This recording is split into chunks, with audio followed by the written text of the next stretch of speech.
என்னடா உன் அடிச்சு அவங்க ஒண்ணனுக்கு ரத்தம் கொதிக்குமாமே, இப்ப அடிக்கிற எங்க கொதிக்குதுன்னு பாக்கலாம்.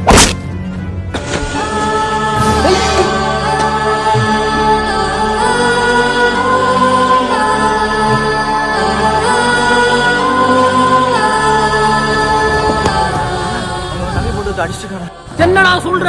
சொல்றது கேட்கலையாடா செவிட்டு பயலு. என்னடா உன் அடிச்சு 1/2 மணி நேரம் ஆச்சு, ஒன்ன ஓடி போய் ஒளிஞ்சிட்டானா? அவன் டென்றா பேச்சு.